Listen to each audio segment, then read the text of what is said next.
300 ಕೋಟಿ ಕೊಡ್ತೇವೆ ಅಂತೇಳಿ ಘೋಷಣೆ ಮಾಡಿದ್ರು. ಆದರೆ ಬಜೆಟ್ನಲ್ಲಿ ಘೋಷಣೆ ಮಾಡಿದ್ರು ಕೂಡ ₹1 ಬರಲಿಲ್ಲ.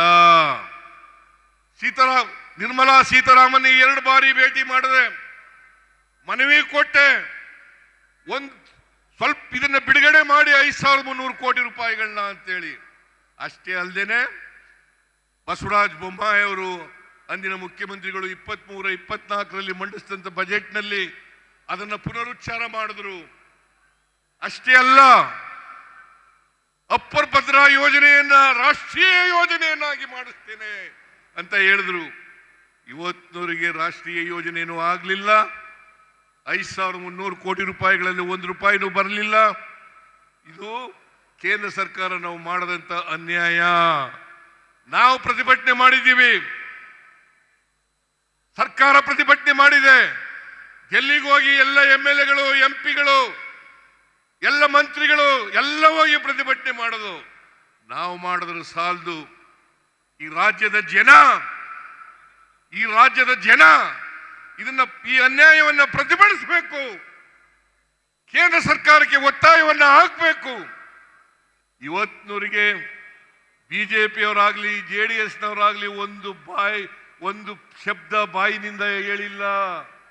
ಇದನ್ನು ಕೊಡಿ ಅಂತ ಯಡಿಯೂರಪ್ಪ ಆಗಲಿ, ಬಸವರಾಜ ಬೊಮ್ಮಾಯಿ ಆಗಲಿ, ಬಿಜೆಪಿ MPಗಳಾಗಲಿ, JDS MPಗಳಾಗಲಿ, ಕುಮಾರಸ್ವಾಮಿ ಆಗಲಿ, ಕರ್ನಾಟಕಕ್ಕೆ ಅನ್ಯಾಯ ಆಗಿದೆ, ಕೊಡಿ, ನಮ್ಮ ಪಾಲನೆ ಕೊಡಿ, 15ನೇ ಹಣಕಾಸಿನ ಆಯೋಗ ಶಿಫಾರಸು ಮಾಡಿರ್ತಕ್ಕಂಥ ಹಣ ಕೊಡಿ ಅಂತ ಕೇಳಲಿಲ್ಲ.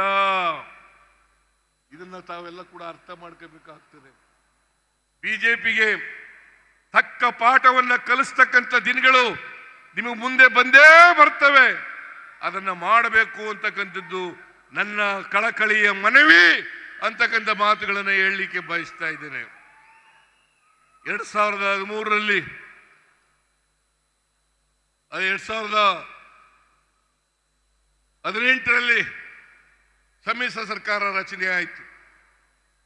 ಅದನ್ನ ಬುಡಮೇಲು ಮಾಡಿ ಆಪರೇಷನ್ ಕಮಲದ ಮೂಲಕ ಬುಡಮೇಲು ಮಾಡಿ ಅಧಿಕಾರಕ್ಕೆ ಬಂದ್ರು. ಯಡಿಯೂರಪ್ಪ ಅಧಿಕಾರಕ್ಕೆ ಬಂದ್ರು. ಇವತ್ತು ಕುಮಾರಸ್ವಾಮಿನವ್ರ ಜೊತೆ ಸೇರ್ಕೊಂಡಿದ್ದಾರೆ. ಅವರಿಗೆ ಯಾವತ್ತೂ ಕೂಡ ಕರ್ನಾಟಕದ ಜನತೆ ಆಶೀರ್ವಾದವನ್ನ ಮಾಡಿಲ್ಲ. 2008 ಇರಬಹುದು, 2018 ಇರಬಹುದು, ಹಿಂಬಾಗಲಿಂದ ಅಧಿಕಾರಕ್ಕೆ ಬಂದಿದ್ದಾರೆ ಹೊರತು ಅವರು ಜನರ ಆಶೀರ್ವಾದವನ್ನ ಪಡೆದು ಅಧಿಕಾರಕ್ಕೆ ಬಂದಿಲ್ಲ. 2019ರಲ್ಲೂ ಕೂಡ ಸಮ್ಮಿಶ್ರ ಸರ್ಕಾರವನ್ನ ಬೀಳಿಸಿ ಮಿಸ್ಟರ್ ಯಡಿಯೂರಪ್ಪನವರು ಮುಖ್ಯಮಂತ್ರಿ ಆದರು. ಅವರು 2 ವರ್ಷ ಇದ್ರು. ಆಮೇಲೆ ಬಸವರಾಜ ಬೊಮ್ಮಾಯಿ ಮುಖ್ಯಮಂತ್ರಿ ಆದರು. ಅವರು 1 ವರ್ಷ 10 ತಿಂಗಳು ಇದ್ರು. ಅವ್ರು ಯಾರು ಕೂಡ ಕರ್ನಾಟಕದಲ್ಲಿ ಅವರು ಹೇಳದಂತ ಒಂದು ಭರವಸೆಯನ್ನು ಕೂಡ ಈಡೇರಿಸಲಿಕ್ಕೆ ಹೋಗಲಿಲ್ಲ. ರಾಜ್ಯವನ್ನ ಆರ್ಥಿಕವಾಗಿ ದಿವಾಳಿ ಮಾಡುವುದರು. ಸಮಾಜದಲ್ಲಿ ವಿಷಬೀಜವನ್ನ ಬಿತ್ತಿ ಮಾನವೀಯತೆಯನ್ನ ಹಾಳು ಮಾಡತಕ್ಕಂಥ ಕೆಲಸವನ್ನ ಮಾಡಿದ್ರು. ಅಷ್ಟೇ ಅಲ್ಲ, ಅವರ ಸರ್ಕಾರ ಇದ್ದಾಗ 2,70,000 ಕೋಟಿ ರೂಪಾಯಿಗಳಿಗೆ ದುಡ್ಡಿಲ್ದೇನೆ ಮಂಜೂರಾತಿ ಕೊಟ್ಬಿಟ್ರು. ದುಡ್ಡನ್ನ ಕೊಡ್ಲಿಲ್ಲ. ಕೆಲಸ ಪ್ರಾರಂಭ ಮಾಡಿದ್ರು, ಆದರೆ ಲಂಚ ಮಾತ್ರ ಹೊಡೆದ್ರು. ನಾನು ಹೇಳೋದಲ್ಲ, ಅಂದಿನ ಕಾಂಟ್ರಾಕ್ಟರ್ಸ್ ಅಸೋಸಿಯೇಷನ್ ಅವರು 40% ಲಂಚವನ್ನ ಪಡೆದಿದ್ದಾರೆ ಅಂತೇಳಿ ಅವರು ಪತ್ರಿಕೆಗಳಲ್ಲಿ ಹೇಳಿದ್ರು, ಜನರ ಮುಂದೆ ಹೇಳಿದ್ರು. ನಮ್ಮ ಸರ್ಕಾರಕ್ಕೆ ಕೊಟ್ಟರು, ನನಗೆ ಕೊಟ್ಟರು. ಆದರೂ ನಾನು ಅದಕ್ಕೋಸ್ಕರ ಕುನಾ ಅವರ ಅಧ್ಯಕ್ಷದಲ್ಲಿ, ನಾಗಮೋಹನ್ ಅವರ ಅಧ್ಯಕ್ಷದಲ್ಲಿ ಸಮಿತಿಯನ್ನು ಮಾಡಿದೆ, ಆಯೋಗವನ್ನು ರಚನೆ ಮಾಡಿದೆ, ಆಯೋಗದ ಅಧ್ಯಕ್ಷರನ್ನು ಮಾಡಿದೆ. ಅವರು ವರದಿಗಳನ್ನು ಕೊಟ್ಟಿದ್ದಾರೆ. ಅವರು ತಪ್ಪಿತಸ್ಥರು ಅಂತೇಳಿ ಸಾಬೀತಾಗಿದೆ. ಅದ್ರ ಜೊತೆಗೆ 1,66,000 ಕೋಟಿ ರೂಪಾಯಿಗಳಿಗೆ ಮುಖ್ಯಮಂತ್ರಿಗಳ ಡಿಸ್ಕ್ರಿಷನರಿ ಪವರ್ನಲ್ಲಿ 1,66,000 ಕೋಟಿ ರೂಪಾಯಿಗಳಿಗೆ ಮಂಜೂರಾತಿ ಕೊಟ್ಬಿಟ್ರು. ಅವರ ಪಾರ್ಟಿ MLA-ಗಳಿಗೆ, ಬೇರೆ ಬೇರೆ MLA-ಗಳಿಗೆಲ್ಲ ಮಂಜೂರಾತಿಯನ್ನು ಕೊಟ್ಟರು. ಹಾಗಾಗಿ ಇವತ್ತು ಹಣಕಾಸಿನ ತೊಂದರೆ ಏನಾದ್ರು ಆಗಿದ್ರೆ ನಮ್ಮ ರಾಜ್ಯಕ್ಕೆ, ಅದು ಯಡಿಯೂರಪ್ಪನವರ, ಬಸವರಾಜ ಬೊಮ್ಮಾಯಿನವರ ಬಳುವಳಿ ಅಂತಕ್ಕಂಥ ಮಾತುಗಳನ್ನು ಹೇಳಲಿಕ್ಕೆ ಬಯಸ್ತಾ ಇದ್ದೇನೆ. ಇಷ್ಟಾದರೂ ಕೂಡ 5 ಗ್ಯಾರಂಟಿ ಯೋಜನೆಗಳನ್ನು ಜಾರಿಗೆ ಕೊಟ್ಟಿದ್ದೀವಿ.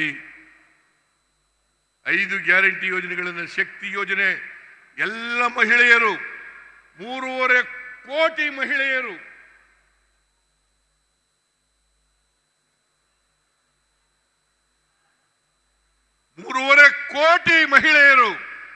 ಶಕ್ತಿ ಯೋಜನೆ ಮೂಲಕ ಸರ್ಕಾರಿ ಬಸ್ಸುಗಳಲ್ಲಿ ಫ್ರೀಯಾಗಿ ಓಡಾಡ್ತಾ ಇದ್ದಾರೆ. ಸರ್ಕಾರಿ ಯೋಜನೆಗಳಲ್ಲಿ ಫ್ರೀಯಾಗಿ ಓಡಾಡ್ತಾ ಇದ್ದಾರೆ. ಇಲ್ಲಿವರೆಗೆ 459 ಕೋಟಿ ಮಹಿಳೆಯರು ಫ್ರೀಯಾಗಿ ಬಸ್ನಲ್ಲಿ ಟಿಕೆಟ್ ಇಲ್ಲೇನೆ ಪ್ರಾರಂಭ ಹೋಗಿದ್ದಾರೆ. ಇದನ್ನ ಮಾಡಿದ್ದಾರೆ. ಆಮೇಲೆ ಗೃಹ ಜ್ಯೋತಿ 1,62,000 ಕುಟುಂಬಗಳಿಗೆ,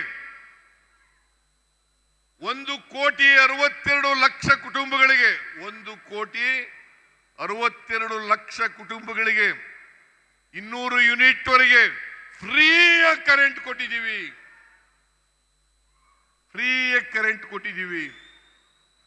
ಅಷ್ಟೇ ಅಲ್ಲ, 1,22,00,000 ಕುಟುಂಬಗಳಿಗೆ, ಮನೆ ಯಜಮಾನಿಗೆ 2,000 ರೂಪಾಯಿ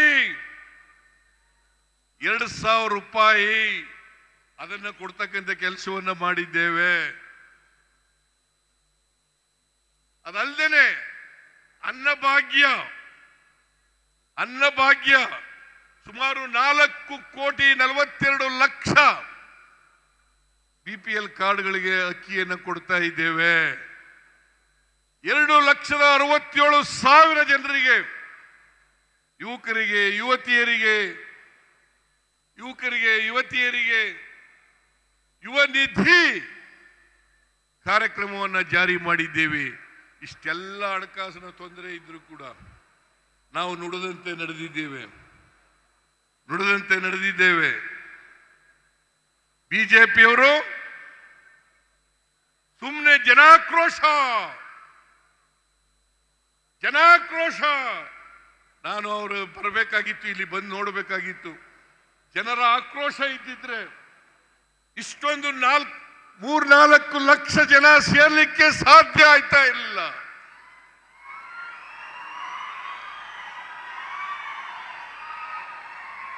ಜನಗಳಿಗೆ ಸಂತೋಷ ಇದೆ, ಜನಗಳಿಗೆ ನೆಮ್ಮದಿ ಇದೆ, ಜನಗಳಿಗೆ ನಾವು ನುಡಿದಂತೆ ನಡೆದಂತ ಸರ್ಕಾರ ಅಂತಕ್ಕಂಥದ್ದು ಅರಿವಾಗಿದೆ. ಅದರಿಂದ ಯಾವ ಆಕ್ರೋಶನೂ ಇಲ್ಲ. ಇವತ್ತೇನಾದ್ರೂ ಬೆಲೆ ಏರಿಕೆ ಆಗಿದ್ರೆ,